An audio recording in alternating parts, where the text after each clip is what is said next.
حضرت امام مہدی کے نام و نسب کے سلسلے میں مستند روایات کی روشنی میں یہ بات ثابت ہوتی ہے کہ ان کا نام حضرت محمد الرسول اللہ صلی اللہ علیہ وسلم کے نام کے مشابہ ہوگا،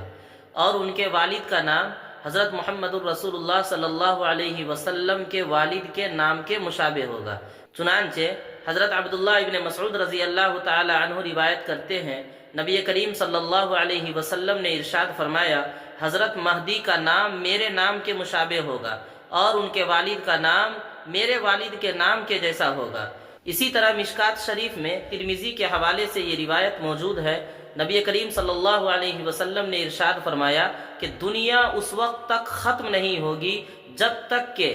میرے گھر والوں میں سے ایک ایسا شخص جس کا نام میرے نام کے مشابہ ہوگا پورے عرب کا مالک نہ ہو جائے۔ اور ابو داؤد کے اندر ایک روایت ہے، اللہ کے رسول صلی اللہ علیہ وسلم نے ارشاد فرمایا، اگر دنیا کے ختم ہونے میں صرف ایک دن رہ جائے اور مہدی اس دنیا کے اندر نہ آئے تو اللہ تعالیٰ اسی ایک دن کو اتنا لمبا کر دے گا کہ مجھ میں سے، یا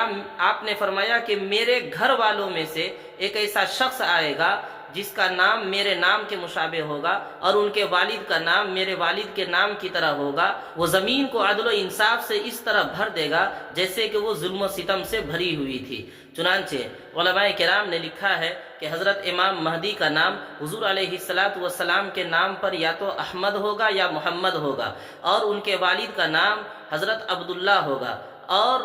حضرت امام مہدی حضرت فاطمۃ الزہرا رضی اللہ تعالی عنہا کی اولاد سے ہوں گے۔ اب رہی یہ بات کہ وہ حسنی ہوں گے یا حسینی ہوں گے، تو اس سلسلے میں علماء کرام کا اختلاف ہے۔ بعض حضرات یہ کہتے ہیں کہ وہ حسنی ہوں گے اور بعض کہتے ہیں کہ وہ حسینی ہوں گے۔ البتہ صحیح بات یہ ہے کہ حضرت امام مہدی نجیب الطرفین ہوں گے، یعنی والد کی طرف سے حسنی ہوں گے اور والدہ کی طرف سے حسینی ہوں گے۔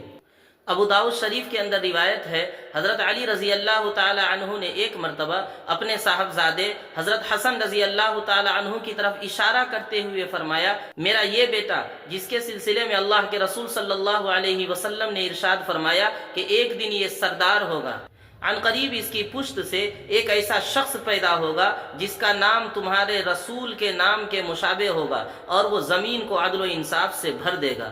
اب رہی بات شکیل بن حنیف کا جو دعویٰ ہے کہ میں مہدی ہوں، یہ کسی بھی اعتبار سے درست نہیں ہے، اس لیے کہ نہ اس کا نام احمد ہے اور نہ محمد ہے، اور نہ اس کے باپ کا نام عبداللہ ہے، بلکہ اس کے باپ کا نام حنیف ہے۔ اللہ کے رسول صلی اللہ علیہ وسلم نے حضرت مہدی کے سلسلے میں بشارت سنائی ہے اور آپ نے فرمایا ہے کہ وہ میری اولاد میں سے ہوگا، اسی لیے علماء نے لکھا ہے کہ وہ حسنی ہوں گے یا حسینی ہوں گے، جبکہ شکیل بن حنیف کے سلسلے میں آیا کہ وہ خان ہے۔ حضرت امام مہدی مدنی ہوں گے، جبکہ شکیل بن حنیف ہندوستان بہار کے ایک شہر دربھنگا کا رہنے والا ہے۔ تو کسی بھی اعتبار سے اگر دیکھ لیا جائے تو امام مہدی کہنا شکیل بن حنیف کو درست نہیں ہے، بلکہ سراسر یہ گمراہی ہے۔